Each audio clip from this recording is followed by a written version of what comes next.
채널.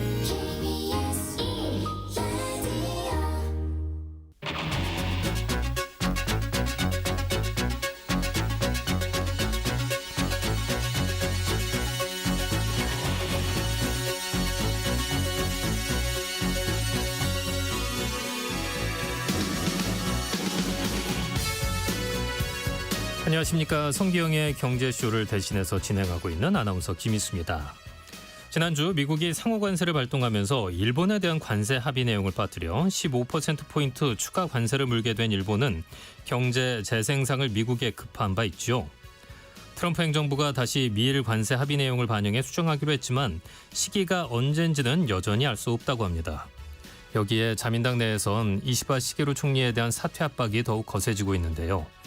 경랑 속으로 빠져드는 미일 관세 협상과 관세 협상이 일본 경제에 미칠 영향 잠시 후 자세히 짚어보겠습니다.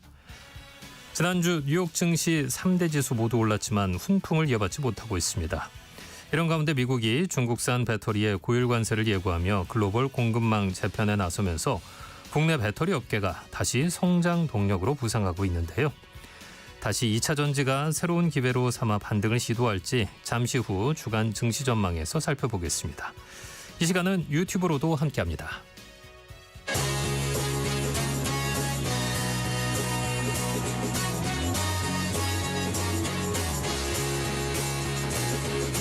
경제 시야를 넓혀드립니다. 투자의 지름길을 안내합니다. 돈 되는 정보를 발견하는 시간. KBS 1라디오 경제쇼. 먼저 오늘의 경제 뉴스 정리해드립니다. 경제 뉴스 브리핑 손석우 경제평론가와 함께합니다. 어서 오십시오. 네, 안녕하세요.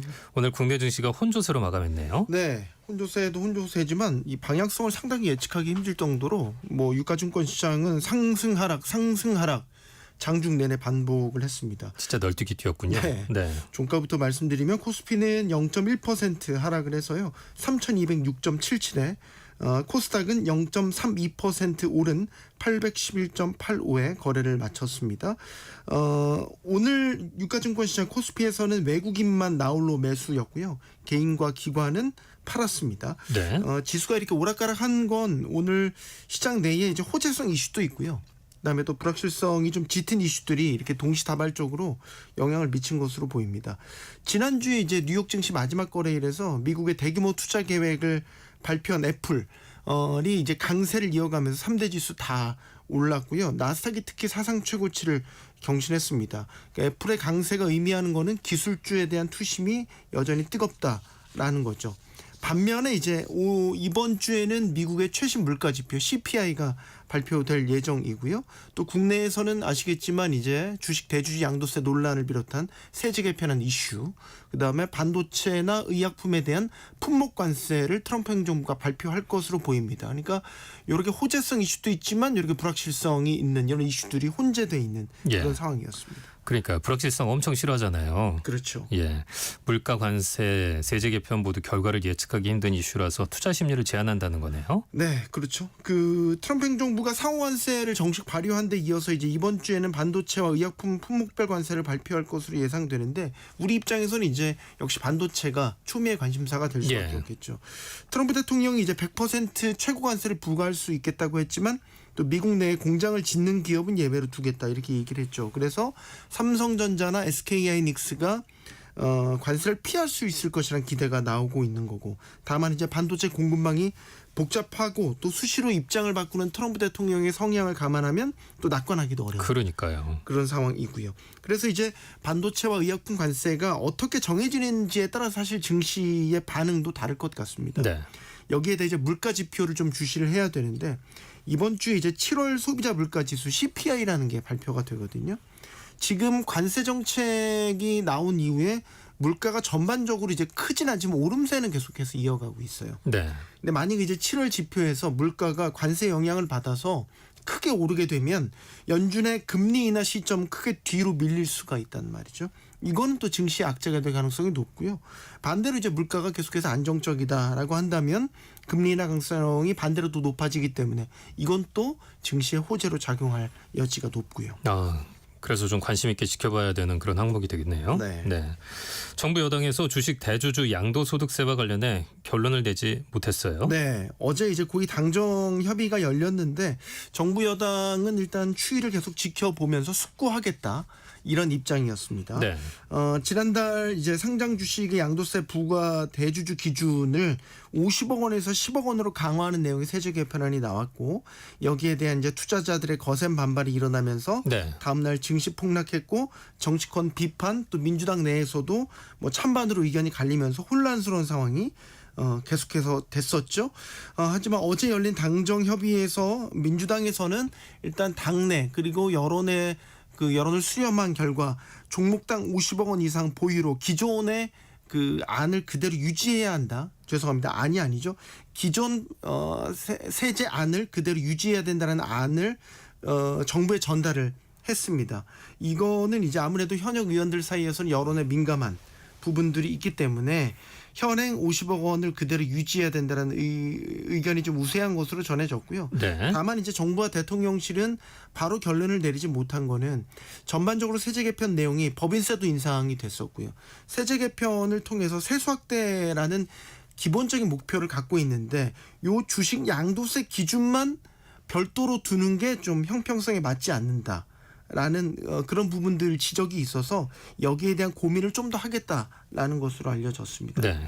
어쨌든 이에 따라서 한동안 주식시장에서는 이런 정책 불확실성에 따른 혼선이 계속 이어질 것으로 보입니다. 근데 이제 양도세 대주주 기준 변경은 법령 개정 사항은 아니고요. 시행령 개정 사항이기 때문에 사실 대통령 결단에 따라서 개편한 시행 유지 여부가 결정될 전망입니다. 입법 예고 기한이 오늘 14일이거든요. 그러면 그 전에 결론을 낼 수 있다라는 관측이 나오고 있습니다. 어쨌든 정책 불확실성에 따른 혼선은 불가피할 것으로 보입니다. 이르면은 이번 주 중으로 나올 수 있다는 말씀이네요. 네, 맞습니다. 네. 미국의 상호관세가 정식 발효된 가운데 이달 수출이 크게 감소한 걸로 나타났어요. 네, 이것도 상당히 주시해서 봐야 되겠죠. 왜냐하면 상호관세가 정식으로 발효된 게 이제 이번 달부터 8월 7일부터였잖아요. 그러니까 이제 온전히 영향을 미친 건 아니지만 간접적으로 이제 영향을 미친 어떻게 보면 첫 달이라는 측면이 있는 거죠. 관세청 집계에 따르면 이제 이달 1일부터 10일까지 집계한 수출 실적입니다. 147억 달러. 전년 동기 대비 4.3% 감소했습니다. 이제 반도체 수출, 선박 수출, 승용차 수출은 증가를 했는데 석유 제품, 철강 제품, 무선 통신기기, 자동차 부품 등의 수출은 감소했습니다. 여기서 이제 눈여겨 보셔야 될 거는 철강 제품. 철강. 네. 이건 이제 품목별 관세로 일찌감치 관세가 적용됐던 분야였죠. 이제 국가별로도 이제 주시해서 봐야 되는데 베트남이나 대만, 싱가포르 등으로의 수출은 증가한 반면에 중국, 미국, 유럽연합, 일본 어떻게 보면 우리가 이제 주로 수출하는 주요 교역구들 간의 수출은 대부분 줄었습니다. 특히 이제 미국을 주시해서 봐야 되는데 대미 수출은 14% 넘게 감소하면서 상호관세 영향이 점차 뚜렷하게 나타나고 있는 것으로 보입니다. 네. 자, 6.27 대출 규제 영향으로 서울 아파트의 하락 거래가 늘어난 걸로 나타났다고요? 네, 이제 하락 거래라는 게 이제 이전 최고가 대비 낮은 가격으로 거래가 되는 것을 말하죠. 네. 부동산 플랫폼 직방이 국토교통부 매매 실거래가 자료를 분석한 결과였습니다. 지난달 전국 아파트 상승 거래 비중은 44.4%. 6월 대비 2.1%포인트 하락한 반면에 하락 거래 비중은 38.4%에서 41.8%로 3.4%포인트 상승했습니다. 그러니까 상승 거래 비중은 줄고 하락 거래 비중은 늘어나는 전반적으로 보면 하락 전환의 흐름이 뚜렷하게 나타난 거죠. 예. 지역별로 역시 수도권에서 두드러지게 나타났습니다. 수도권에서 상승 거래 비중은 45%에서 이제 3.1%포인트 줄었고요. 반면에 하락거래 비중은 4.1%포인트 상승한 것으로 나타났고요. 서울로 더 좁혀서 보면 상승거래 비중이 53.2%에서 51.1%로 감소했고요. 하락거래 비중은 30.4%에서 34%로 증가했습니다. 반면에 이제 지방은 전반적으로는 뚜렷한 변화가 없었습니다. 결론적으로 보면 이제 6.27 대출 규제로 인해서 수도권 중심의 거래 위축이 지속되니까 일부 지역에서는 이제 가격 조정이나 매매가 하향 흐름이 나타나면서 이렇게 하락 거래 비중이 늘어나고 있는 것으로 보입니다. 네. 6.27 대출 규제 이후 거래되는 서울 아파트의 절반이 9억 원 이하의 아파트였다고요? 네, 이것도 어떻게 보면 이제 대출 규제 영향인 거죠.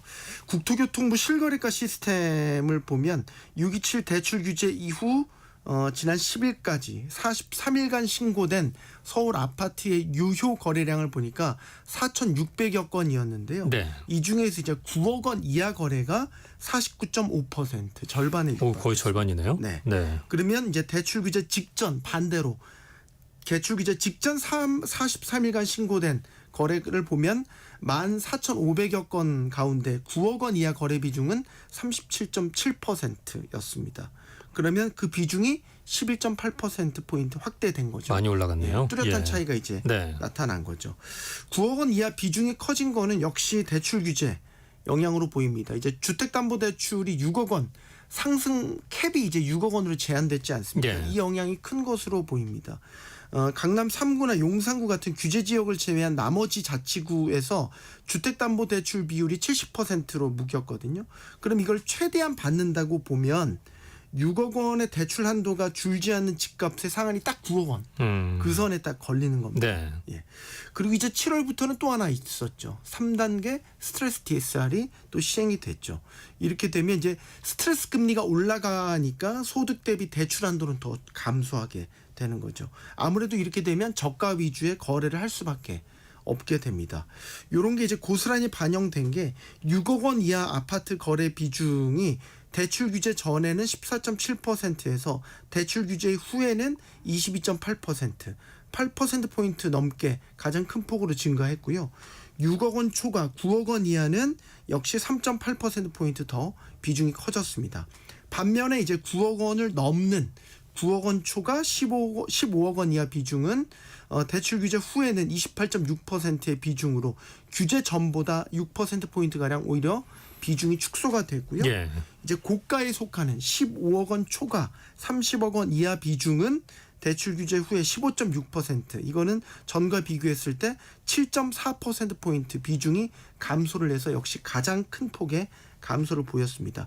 요 마지막 말씀드렸던 15억 원 초과 30억 원 이하 비중, 요때 딱 걸리는 이 아파트 거래 가격을 보면은 강남의 소형 아파트, 그다음에 마포구, 성동구, 이 한강 이북에 이제 한강 벨트 라인에 걸려 있는 네. 인기 지역의 중대형 아파트들의 시세와 딱 이게 일치하는 부분이거든요.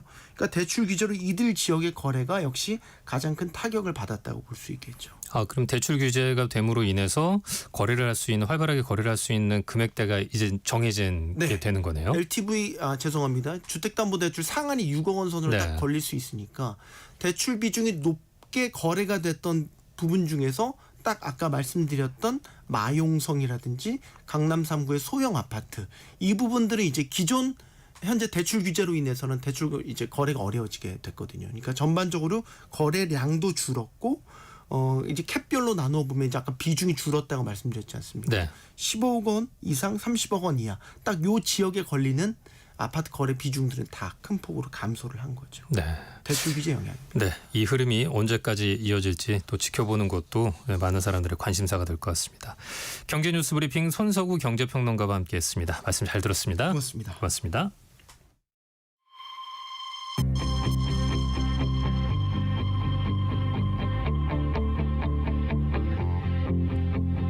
경제 전문가의 원포인트 레슨.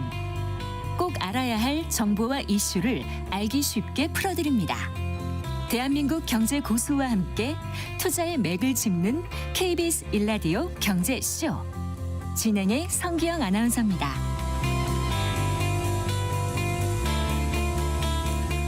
트럼프 행정부가 대통령령에서 빠뜨렸던 미일 관세 합의 내용을 일본의 반발로 수정하기로 했지만 시기가 언제인지는 정확히 알 수 없다고 합니다. 스콧 베센트 미국 재무부 장관이 일본의 자동차 관세 인하가 적용되기까지 한 50일 정도 걸릴 수 있다, 이렇게 얘기하기도 했다는데요. 이런 가운데 자민당 내에선 이시바 시게루 총리에 대한 사퇴 압박이 거세져서 대미 협상에서 구심력을 발휘하기가 쉽지 않다고 합니다. 불투명한 미일 관세 협상 내용 살펴보고요. 일본 경제는 어떠한 영향을 미칠지 짚어보겠습니다. 박상준 와세다대 국제학술원 교수 스튜디오에 나와 있습니다. 교수님 어서 오십시오. 네, 안녕하십니까. 네, 교수님 저는 와세다대에 계신다길래 네. 오늘 당연히 전화 연결할 줄 알았었는데 이렇게 예. 와주셔서 감사합니다. 감사합니다. 예, 좀 놀라셨죠?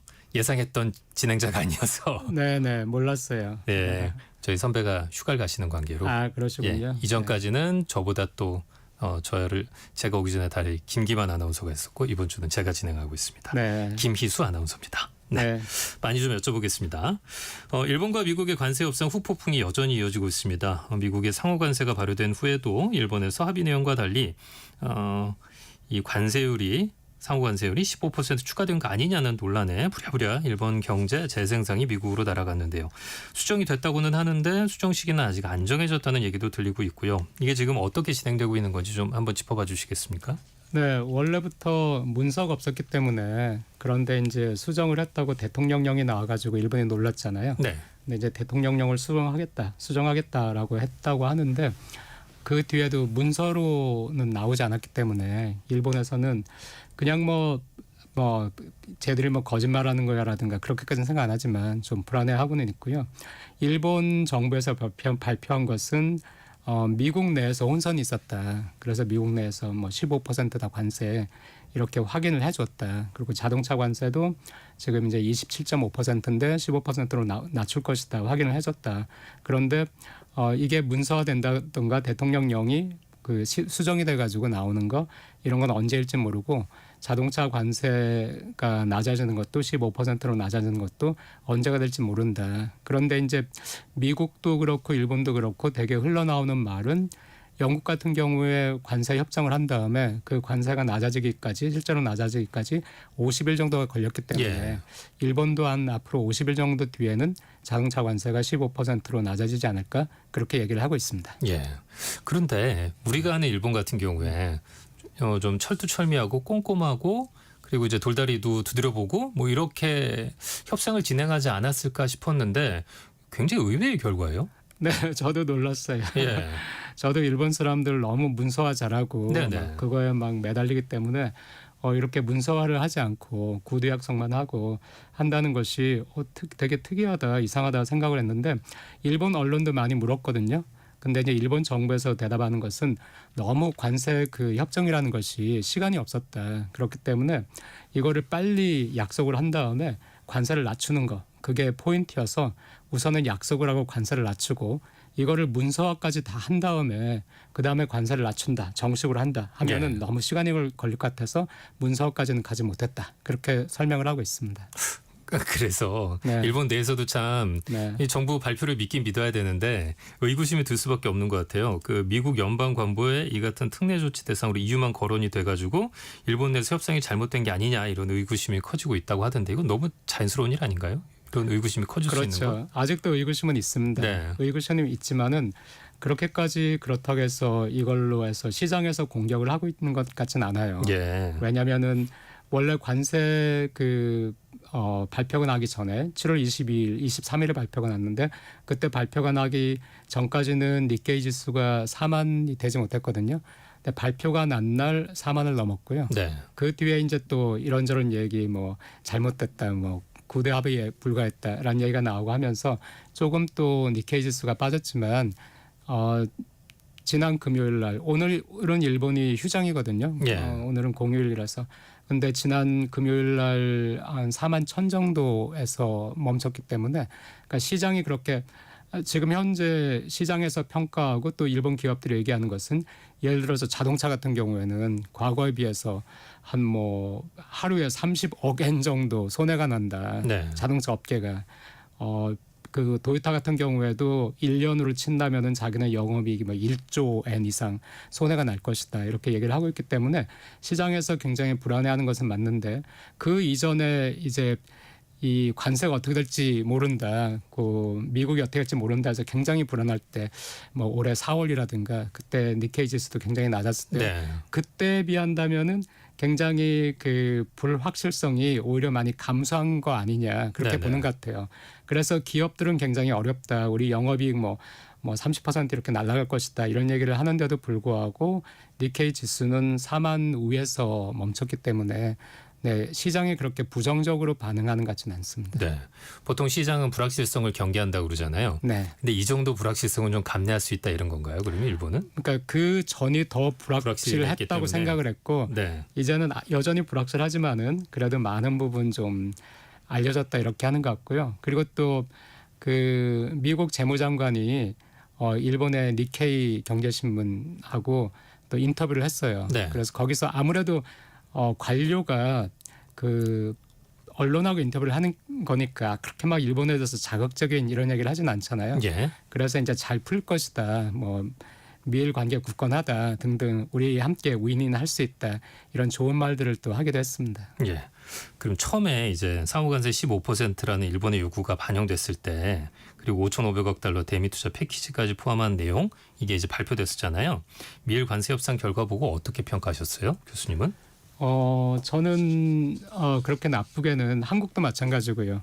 한국도 마찬가지고 그렇게 나쁘게는 보지 않았어요. 왜냐하면은 워낙에 상황이 안 좋았거든요. 저는 어떤 생각을 했냐면은 네. 한국 팀이 협상을 한다고 갈 때도 마찬가지고 일본 팀이 협상을 한다고 갈 때도 마찬가지고 한국 농구 선수들이 남자 농구 선수들이 미국의 NBA 선수들하고 농구 경기 하러 가는 그런 느낌이었거든요. 예. 그러니까 이길 수가 없는 게임이라고 생각을 했습니다. 아 그런가요? 네네네. 대등하게 갈 수는 없는 건가요? 네네네. 네. 없죠. 네. 지금 왜냐하면은 이 결과가 이와 같은 관세 결과가 미국 경제에 어떻게 될지 그것도 확실하지 않아요. 이게 미국 경제에 뭐 악영향을 끼칠지 아니면 정말로 트럼프가 얘기하는 대로 미국 정부의 수입이 늘면서 또 무역 불균형 이런 게 시정이 되는 그런 단초가 될지 이걸 모르는 상황에서 미국은 정말로 뭐 막무가내로 이걸 밀어붙이는 거잖아요. 네. 근데 그 막무가내로 밀어붙이는 미국에 대해서 이쪽 한국이나 그 일본 같은 경우에는 워낙 미국 시장이 크니까요. 그렇기 때문에 거기에 대항할 만한 그런 뭐 강력한 경제적인 파워는 없죠. 그러니까 NBA 농구 선수들의 그 실력하고 신장이 큰 차이가 나듯이 그런 열세 상태에서 협상팀이 간 것이고요. 네. 그런데 결국에는 이제 어느 정도의 그림이 보이는 거잖아요. 15%구나 이거구나.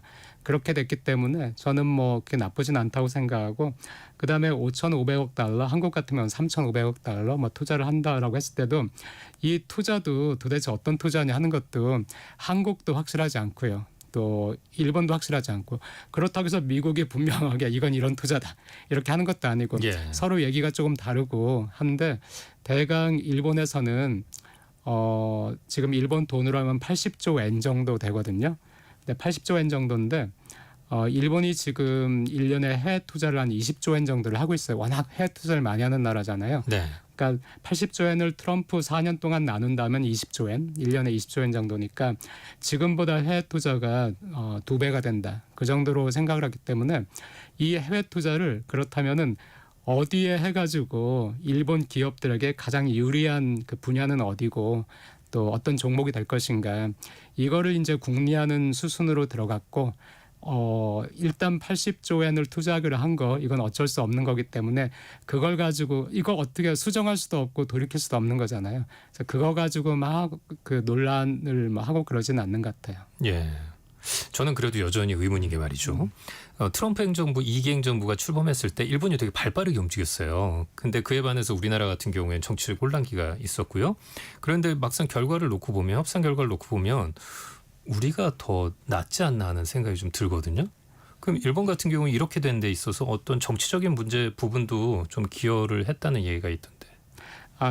저는 일단 한국 팀이 굉장히 잘 하셨다고 생각을 해요. 예. 그리고 이게 우리는 뭐 가가지고 큰 패키지만 나중에 보니까 뭐 3,500억 달러를 투자를 했다든가 뭐 관세는 15%다 이런 건 우린 듣지만은 그거를 논의하기 위해서는 굉장히 많은 디테일한 것들을 이쪽에서 준비를 해가지고 제시를 해야 되거든요. 예. 그러니까 얼마나 힘들었을지 그거는 알 수 있겠고 또 일본이 또 말씀하신 것처럼 좀 발빠르게 움직였기 때문에 일본은 이미 뭐 7번, 8번 그렇게 만난 뒤에 이제 협상이 끝났고 한국은 뭐 잘 만나지도 못하고 예. 굉장히 급하게 했죠. 그런데도 불구하고 한국이 일본에 비해서 결코 불리하게 하지 않았으니까 한국 협상팀이 굉장히 잘 했다고 저는 생각을 하고요. 그다음에 일본은 이제 거기에 비한다면은 그렇게 일본인데 우리보다 경제 규모도 큰데 그리고 더 일찍 움직였는데 그리고 오랫동안 친미 정책을 추구를 해왔는데 네네. 일본이 왜 그랬을까 하는 거에 있어서는 일본도 그게 일본의 힘의 한계라고 생각을 해요. 그러니까 이시바가 아닌 다른 수상이었다 하더라도 이걸 어떻게 할 수 없었을 거라고 생각을 하고요. 그거는 그냥 뭐랄까 일본 입장에서 받아들여야만 하는 외부 충격과 같은 거라고 생각을 합니다. 예. 그 이시바 시게루 일본 총리가 이끄는 자민당이 참의원 선거에서 참패를 한 뒤잖아요. 네. 이게 그러면은 영향을 미쳤다고는 안 보세요? 아니요. 그 참의원 선거에서 좀 득을 보려고 네. 오히려 참의원 선거가 있기 전에 뭔가 좀 협상을 잘 해가지고 이거를 한번 선거에 이용해 보려고 했는데 그걸 못했죠. 왜냐하면은 협상 결과가 그 뒤에 발표됐고 네. 참여연 선거가 있을 때도 뭐 좋은 소식이 들리진 않았기 때문에 그거는 못했는데 참여연 선거에 졌기 때문에 힘이 빠져가지고 그 협상이 좀 안 좋았다. 이렇게는 저도 생각하지 않지만은 일본에서도 뭐 그런 평가는 나오지 않고요. 그런데 오히려 처음에 제가 말씀드렸듯이 협상 결과가 발표됐을 때는 이틀에 걸쳐 가지고 니케이 지수가 많이 올랐어요. 예, 4만 예. 이하였던 지수가 4만 이상으로 이틀에 걸쳐 올랐거든요. 네, 그러니까 시장 반응이 이렇게 나쁘지 않았어요. 그러니까 잘 어느 정도 그냥 방어했다. 큰 충격을 그래도 어느 정도 무마를 했다. 이제 이시바처럼 정권을 잡고 있는 사람들은 그렇게 이제 또 홍보를 하려고 하죠. 예. 그래서 이시바는 이번에 협상이 실패했다. 그리고 실패한 것은 우리의 책임이다. 이걸 인정하진 않습니다. 그리고 또 그렇다고 해서 이걸 가지고 네. 이 공격을 그렇게 뭐 이 협상 왜 이따위로 했느냐 하고 공격하는 정치 세력도 없는 것 같아요. 다만 이시바에 대해서는 참의원 선거에서 참패했다. 그리고 국민들의 마음을 얻지 못했다. 그렇기 때문에 자민당 그 총재로서의 자격이 없다. 수상에서 내려와야 된다 하는 것은 자민당 내에서 특히 그 과거의 아베파 의원들을 중심으로 해서 굉장히 강력하게 지금 요구가 있습니다. 예. 그 일본인들 같은 경우에는 좀 안정을 추구하는 그런 부분들이 있다고 흔히들 알려져 있는데, 근데 이제 자민당이 참패하게 되는 경우는 극히 보기 드문 현상인 거잖아요. 이렇게 된 데는 어떤 원인이 있을까요? 아까 국민들을 좀 불안하게 했다 이런 말씀도 좀 해주셨던 것 같은데. 네. 그 이전에 아베 정권 이전에는 이제 자민당이 참패를 해가지고 역사적인 참패를 해서 민주당의 정권이 넘어간 적이 있긴 예. 했었죠.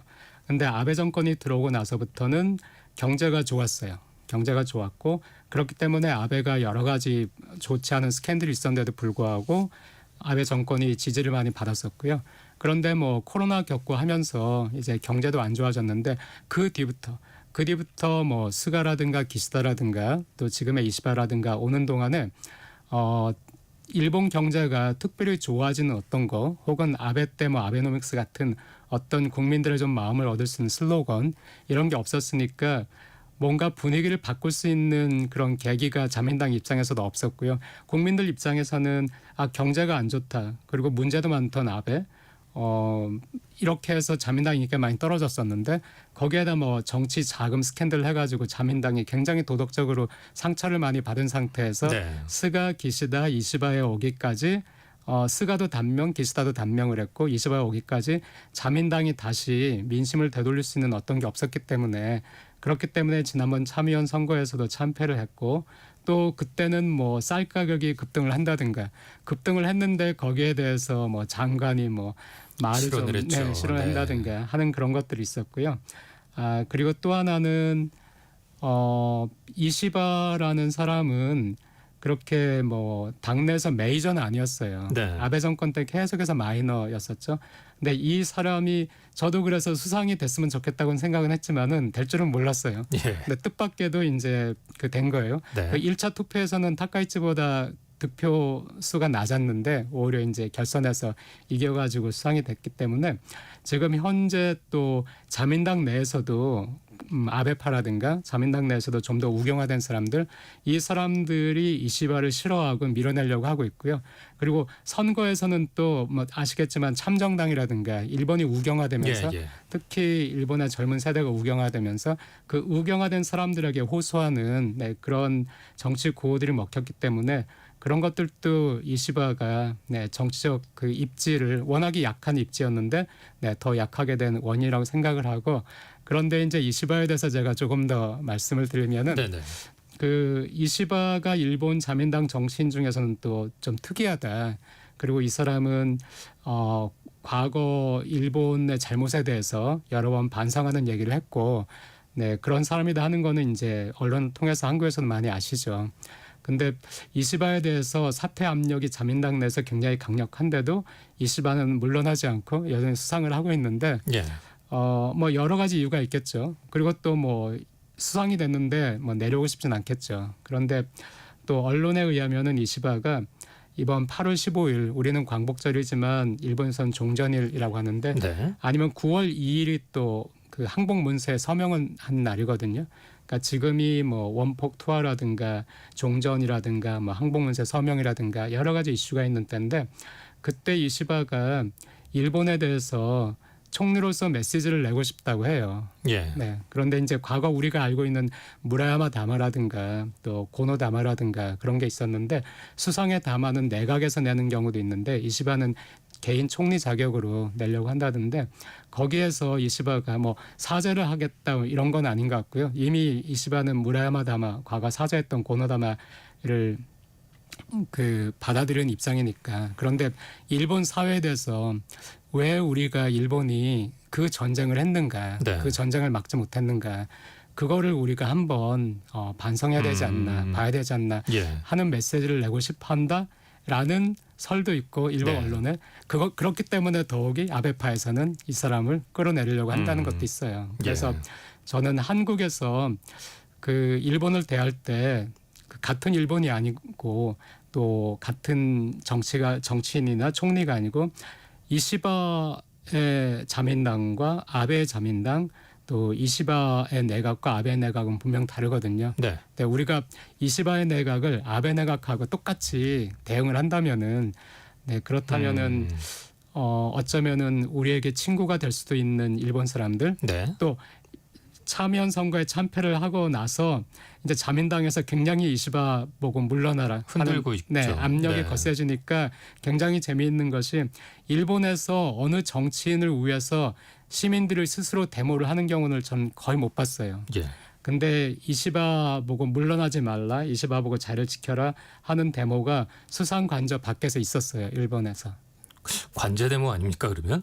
아니요. 그러니까 그 사람들은 일본의 우경화를 염려하는 사람들. 그래서 자민당을 지지하지 않지만은 그나마 자민당에서 이시바가 지금 총재이기 때문에 이만큼 일본이 버티는데, 이시바가 내려오고 나면은 정말 자민당이 더 이 이상 우경화된다면은 일본에 안 좋다 해서 그런 분들도 있기 때문에 저는 그런 사람들과의 어떤 한국에서도 뭐 더 이상 전쟁이 아시아에 없어야 된다, 과거를 반성하고 뭐 평화를 구축해야 된다 하는 얘기들이 있으니까 같이 연대한다고 생각을 한다면은 이시바의 그 자민당이라든가 지금의 일본을 좀 더 잘 이해하는 것이 필요하지 않나, 그런 생각을 합니다. 그럼 교수님, 그 일본 같은 경우에는 뭐 잃어버린 뭐 10년, 20년 뭐 이런 얘기 있다가 지금 보면 이제 어느 정도 저점을 찍고 올라오는 것 같은 그런 그 징후가 좀 보이는 것 같고요. 근데 우리 같은 경우에는 그 뒤에 그 있는 것 같은 계속 잃어버린 상태가 되지 않을까 염려가 되는 그런 부분들이 있는데, 이 두 나라의 관계를 지금 말씀해 주신 것과 연결해 가지고 좀 한일 관계 어떻게 앞으로 진행이 될지 한번 예측 좀 해주시겠습니까? 한일 관계의 진행이요. 그거는 경제적인 부분에서 말씀해 주시면 좋을 것 같아요. 한일 관계라기보다 일본의 경제하고 한국의 경제를 제 나름대로 보는 시각을 말씀을 우선 드린다면은, 일본은 지금 좋아지는 것이 아니라 일본은 제가 많이 말씀을 드렸었는데 이미 2013년 정도, 지난 10년간 일본은 계속해서 좋아졌다. 일본은 계속해서 변화하고 있었다. 그러니까 지금이 오히려 좋아지는 것이 아니라 지금은 오히려 일본도 관세라든가 해가지고 굉장히 또 어떤 도전에 직면해 있는 그런 상황인데 일본 기업들이 굉장히 구조개혁도 많이 했고 신산업 진출에도 많이 했거든요. 네. 그래서 제가 생각해도 좋은 비유였다고 생각하는데 일본은 관리를 잘 하고 있는 60대라고 생각을 해요. 뭐 당뇨병도 있고 고혈압도 있는데 네. 그러니까 처음에 당뇨 전 단계다, 뭐 고혈압이 위험하다 얘기 들었을 때 그걸 막지 못했죠. 그래서 성인병을 가진 60대가 되고 말았어요. 근데 그리고 나서는 그동안 잃어버린 20년 뭐 하면서 그 쌓인 그 실패 노하우 그걸 네. 가지고 지난 10년간은 굉장히 관리를 잘하고 있다고 생각을 합니다. 그래서 그런 일본이 관리하는 노하우도 많이 한국에 제가 소개를 하고 싶은데 네. 반면에 한국은 이제 과거에는 제가 40대 관리를 잘 못하는 40대라고 생각했는데 이제는 뭐 관리를 잘 하지 못하는 50대죠.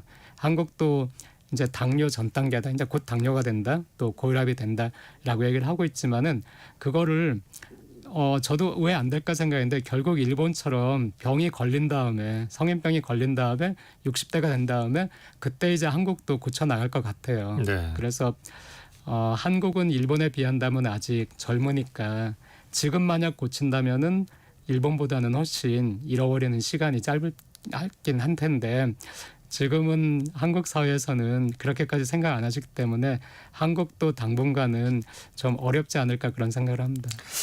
그러니까 중국에는 관리를 잘하는 60대인 일본을 갖다가 지금부터 좀 연구하시는 분들이 많아지셔야겠네요. 네, 그래야 된다고 생각을 합니다. 네, 알겠습니다. 말씀 잘 들었습니다. 박상준 와세다대 국제학술원 교수였습니다. 고맙습니다. 감사합니다.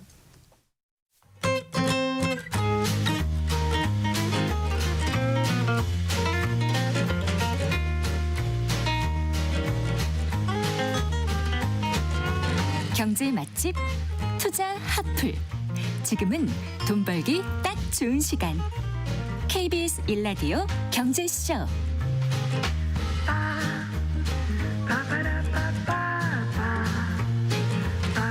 한 주간 주식시장에 영향을 줄 주요 이슈와 일정 살펴보고요. 현명한 투자 전략도 짚어보는 주간 증시동향 코너입니다. 유한타증권 박진희 부장과 함께합니다. 부장님 어서 오십시오. 네, 안녕하세요. 처음 뵙겠습니다. 네, 저 네. TV에서 많이 뵀습니다. 그러시군요. 예, 성기영 선배를 예상하고 오셨을 텐데. 맞아요. 네, 제가 나타나서 좀 놀라시지 않았을까 싶습니다. 아, 괜찮습니다. 네, 저도 괜찮습니다. 네.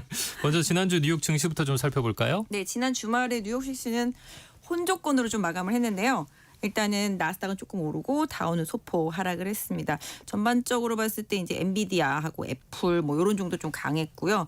뭐 2차 전지 업체들은 조금 괜찮았는데 전기차 업체들이 좀 많이 안 좋았던 상황. 그래서 미국 시장 같은 경우도 기술주들이 좀 랠리를 이어가고 있었지만 전반적으로 좀 관세 우려감 이런 부분들이 좀 작용을 한 상태 속에서 또 미국과 러시아의 이제 이자 회담 예. 이번 주에 있거든요. 그거에 대한 좀 기대감 때문에 시장이 좀 선별적인 흐름이 좀 있긴 했습니다만은 좀 혼조세로 마감이 됐고 전반적으로 좀 느낌은 약간 좀 약한 느낌? 네, 그런 느낌으로 조금 마감이 됐습니다. 미국 시장은 좀 약한 느낌. 느낌적인 느낌이. 네, 그렇게 말씀해 주셨고. 네. 그러면 오늘 우리 시장은 네네. 어떻게 마감됐는지하고 느낌은 어떠신지도 좀 한번 네, 말씀해 제가 주시죠. 오늘 마감 전에 이제 출발을 했는데 보니까 오늘 우리도 비슷했어요.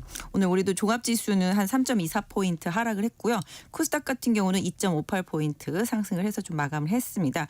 우리 시장 같은 경우는 오늘 약간 최근에 우리 시장 보면은 좀 느낌이 어떤 느낌이냐면 그동안 쭉 이제 올라오는 동안은 내 종목은 안 가고 지수만 올라가는 느낌이었다라면은 최근에는 지수는 3,200선이 묶여 있는데 종목 장세, 그러니까 상당히 좀 활발했던 그런 흐름이었는데 오늘 가장 큰 시장의 특징은 좀 안타깝게도 좀 실적 발표가 이어지면서 예. 실적과 관련 이슈가 주가를 상당히 좀 많이 방향을 바꿔놨습니다. 기본적으로 오늘 엔터주 같은 경우는 다 급등을 했거든요. 예. 뭐 YG도 그렇고 뭐 SM도 그렇고 JYP도 그렇고 다 실적에 대한 기대치 때문에 급등을 했는데 상대적으로 화장품 섹터가 최근에 상당히 좋았었는데 오늘 실리콘추가 실적을 발표하면서 급락을 하고 달바글로벌이 금요일날 실적을 발표하면서 오늘 완전히 폭락을 하고 또 뭐 코스맥스나 한국콜마 같은 또 주요 화장품 업체들도 다 하락을 했는데 그게 실적은 좋았는데 약간 기대치라는 네네. 게 있잖아요. 눈높이가 너무 높다 보니까 네. 그 부분을 좀 미스한 부분들이 좀 매물로 쏟아지면서 화장품 섹터가 좀 많이 하락을 했고 원전 관련주들은 오늘 좀 좋았었고요. 또 대통령이랑 베트남 쪽에 이제 정상회담도 있었기 때문에 원전 협력한다라는 얘기들 계속 나오면서 좋았었고 그다음에 방산 쪽들 계속 추가적인 하락이 좀 있었고요. 조선주들도 조금 눈치 보는 상황 속에서 하나오션이 조금 급락하는 모습 네. 보여줬고 오늘 조금 DLENC하고 하나솔루션이 많이 하락을 했는데 둘이서 이제 50대 50으로 지분 투자했던 여천 NCC라고 있습니다. 네. 요게 좀 지금 부도날 위기에 있다 보니까 하나솔루션이 50이니까 이쪽도 많이 빠지고 DLENC 같은 경우는 안 그래도 최근에 좀 사망 사고가 있었는데 이것까지 터지다 보니까 심리적인 좀 위축이 되고 돈을 더 못 붓겠다 뭐 이런 식으로 약간 좀 버티는 내용들도 좀 있어가지고서 주가가 예. 좀 상당히 좀 많이 빠지면서 시장 전반적으로는 반도체 쪽에서 하이닉스가 좀 잡아주긴 했지만 종목별로는 상당히 좀 변동성이 컸던 하루였었습니다. 예. 그런 의문을 갖고 계셨던 분들이 있었을 거예요. 종목은 오르는데 주가 지수는 조용히 있고 네. 주가 지수는 오르는데 맞아요. 내 종목은 안 오르고 맞아요. 예, 이런 분들이 많이 계셨을 텐데 오늘 설명 들으면서 아 그랬구나 네네네. 그렇게 생각하시는 분들도 있지 않을까 싶네요. 오늘 우리 시장에서 2차 전지 강세가 돋보였는데 그런데 이 개인 투자자들이 정말 많이 힘들어하는 영역이잖아요. 맞습니다. 예, 최근에 왜 오르는 걸까요? 앞으로도 계속 갈까요? 2차 전지 얘기만 나오면 개인 투자자분들은 정말 예전에 카카오 네이버처럼 네. 상당히 좀 힘든 섹터입니다. 근데 최근에 2차 전지 섹터 주들이 좀 힘을 내주고 있는데요. 2차 전지 얘기하면 아우 나 안 사. 인데 좀 갈 것 같아요. 막 이거 좋은 소식 있어도 그래도 안 사. 뭐 이러고 또 요새 뭐 증권사 레포트들도 보면 잠깐 오르는 거다.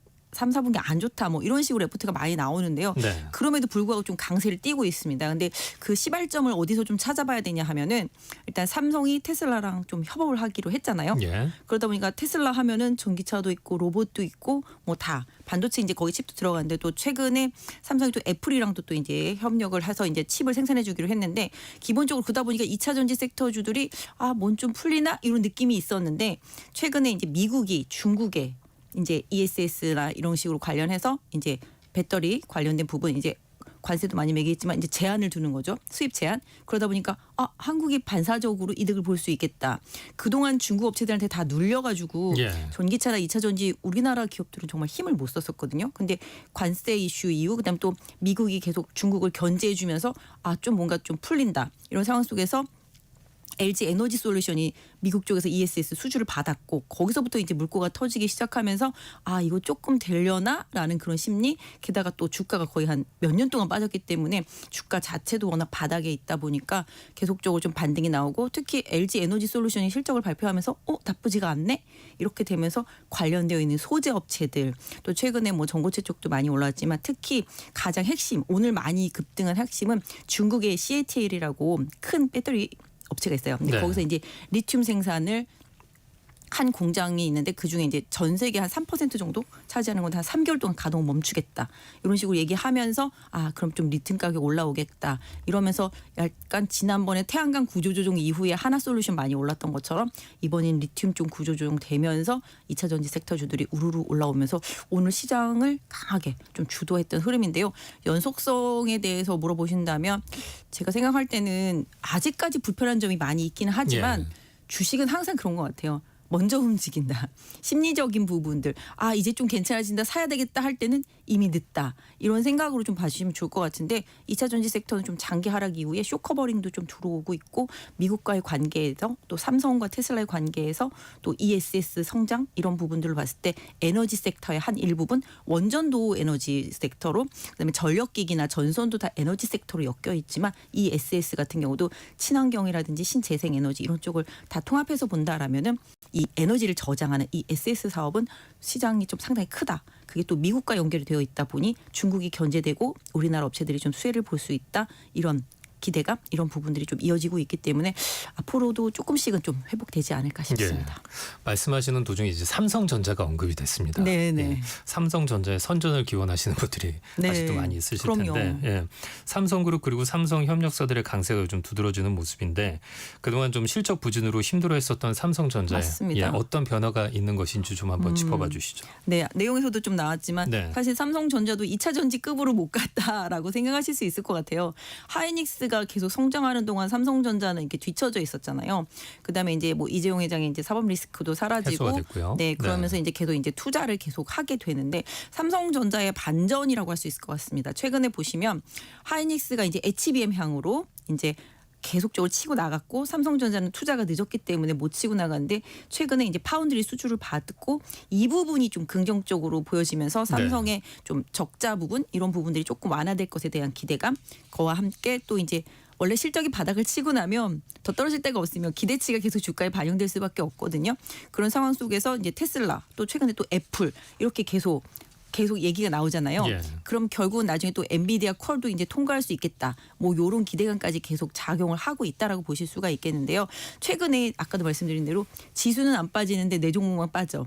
이게 삼성전자가 올라오고 다른 종목들이 다 지금 빠지니까 그런 현상들이 느껴지는 거거든요. 오늘도 하이닉스하고 2차 전지들이 지수를 꽉 잡아놓고 종목들은 좀 많이 빠졌거든요. 그러니까 결과적으로는 삼성전자가 이제 움직이기 시작하는 건 외국인들의 수급도 있겠고 기업이 어느 정도 조금 시장의 분위기에도 맞고 또 미국 기업들과의 협업에서 긍정적인 부분들 그러니까 역시 뭐 2차 전지도 되겠고요. 그다음에 뭐 로봇도 되겠고 반도체 마찬가지가 되겠습니다. 그래서 이런 부분들 협업될 수 있다라는 기대감이 향후 주가에도 좀 영향을 줄 수 있다. 그래서 외국인들이 최근에 많이 사면서 또 많이 올라왔다 볼 수 있는데요. 앞으로도 조금 더 기대를 해봐도 되지 않을까. 개인 투자자분들 힘드시겠지만. 예. 원래 삼성전자가 좀 시장 기대를 받는 그런 종목이었었는데 한동안 좀 그러지 못했었잖아요. 많이 그랬죠. 예, 이제는 좀 다시 한번 기대를 받아볼 수도 있지 않을까 그런 생각도 좀 해보면서 그동안 이제 기대를 많이 받았던 주식들 있지 않습니까? 방산주라든가 조선주, 전력기기 이런 3대장주들이 탄력이 떨어지는 모습이에요. 네. 예. 그 배경은 어떻게 볼 수 있을까요? 그 부분도 이제 삼성전자가 움직이기 시작하면서부터 수급이 그쪽으로 많이 빨려 들어간 부분도 있고요. 그다음에 예전에 저희가 보통 3대장이라고 그러면 거의 3년 동안 계속 올랐거든요. 전쟁 터지면서 방산주, 그다음에 미국의 이제 여러 가지 뭐 전력 기반 다시 만들고 이러면서 이제 전력기기들, 송배전 업체들 많이 올라갔었고, 그다음에 조선도 이제 미국이랑 계속 협업을 하고 미국에 예. 있는 이제 조선사들도 인수하고 이러면서 계속 기회가 발생되면서 그 세계 섹터가 그거 없으면 주식이 안 될 정도로 되게 힘들었었는데 최근에는 그쪽이 좀 안 풀리거든요. 그러니까 실적이 안 좋거나 업황이 안 좋아서가 아니라 이 수급이라는 자체가 좀 시장에 한정되어 있는 상태 속에서 계속적으로 삼성전자라든지 또 오늘 2차 전지 같은 또 최근에 뭐 오늘은 많이 빠졌습니다만은 뭐 화장품도 그랬었고 또 내수 소비주들 뭐 중국인들 비자 면제되면서 이제 내수 소비주들이 많이 움직였잖아요. 그런 식으로 좀 실적이 되는 다른 쪽들, 그러니까 싸 보이는 쪽들, 그러니까 아무리 좋은 것도 한 3년을 봤으면 예뻐 보이지 않을 수 있잖아요. 네. 그렇잖아요. 아무리 네. 예쁜 와이프도 3년 지나면 안 예쁘다고 그러지 않습니까? 그런가요? 글쎄요. 그래요. 네. 마음씨가 더 중요하지 않나요? 그래서 어쨌든 간에 그러니까 아주 예뻤던 종목이지만 예. 이제 좀 슬슬 지겨질 때가 됐다. 그러니까 약간 좀 어느 정도 실적도 예상 안에 들어와 있고 예. 뭔가 익숙해졌군요. 맞습니다. 네. 그러니까 이 서프라이즈가 없으니까 그 익숙해짐이 좀 이제 좀 나태함으로 좀 변하면서 수급이 이거 좀 신선해 보이는데 이런 좀 작은 종목들과 또 낙폭과대 거래소에 있는 다른 대형주들 쪽으로 좀 이동을 하면서 수급이 좀 빠진 거죠. 그러니까 결국은 패션 테마가 조금 노후화됐다. 네. 이렇게 봐주시면 좋을 것 같습니다. 대주주 양도세 이슈가 나온 뒤로 좀 시장이 지지부진하지 않습니까? 맞습니다. 예, 이번 주에 어떻게 결정이 될 걸로 보이세요? 그러니까 대통령의 선택만 남았다고 네. 그러더라고요. 민주당 쪽에서, 그러니까 여당 쪽에서는 50억은 건드리지 마라. 뭐 이런 식으로 계속 얘기를 하고 있는데 대통령이 어떻게 선택할지 모르겠습니다만은 주식 안 하시는 분 거의 없잖아요. 사실 향후의 표심도 사실 중요한데 기본적으로 대통령의 공약이 5천 간다 그랬는데 그러니까 그 말씀하셔가지고 담사쿠스 하시던 분들도 맞아. 이렇게 좀 관심 가지시는 분들이 생겼을 거거든요. 그렇죠. 예. 그래서 5천 간다. 뭐 그랬었고 또 당선 이후에 또 랠리도 엄청 났었고 네. 시장이. 근데 대주주 양도세 기준이 이제 종목당 이제 50억이었었는데 이제 이걸 10억으로 하향 조정을 하게 되면 주가도 많이 올라왔었기 때문에 나 안 내도 됐었는데 내게 될 수 있는 사람들도 생겼잖아요. 그러네요. 그런데다가 이제 거래세도 다시 또 생기고 그럼 또 이중과세 논란이 생기죠. 원래 거래세 없애주고 또 양도세 또 이제 한도를 이렇게 늘려놓은 상태였었거든요. 기준점을. 예. 근데 그런데다가 또 이제 배당도 분리과세 해준다는 것도 양도세를 낼 수밖에 없는 상황. 분리과세를 받으려면 배당을 받고, 근데 뭐 어떤 사람은 그럼 안 팔면 되잖아. 뭐 이렇게 얘기하시는 분들도 있는데 안 파는 건 둘째치고 그 종목을 누군가는 팔기 때문에 조금이라도 가지고 있는 개인 투자자분들은 연말에 항상 피해를 보거든요. 예. 그래서 이게 50억이라는 게 50억을 갖고 있는 사람만 피해를 보는 게 아니라 그 해당 종목을 갖고 있는 개인 투자자분들이 다 피해를 보는 거거든요. 그래서 개인 투자자분들이 싫어하는 거죠. 근데 이번 주에 결정이 될 것 같긴 한데 제가 봤을 때는 대통령님이 잘 결정만 해주시면 주식시장도 다시 조금 그동안 좀 한두 달 좀 쉬었던 그런 약간 세법 개정안과 관련되어 있는 상법 네. 개정안과 관련되어 있는 섹터 쪽에 좀 반등이 나올 수도 있을 것 같습니다. 여론을 잘 살피고 있으시지 않을까 생각을 해봅니다. 자, 말씀 잘 들었습니다. 유한타증권의 박진희 부장과 함께했습니다. 고맙습니다. 네, 감사합니다. 성기영의 경제쇼 마치겠습니다. 저는 아나운서 김인수였고요. 함께해 주신 여러분 고맙습니다. 내일 뵙겠습니다.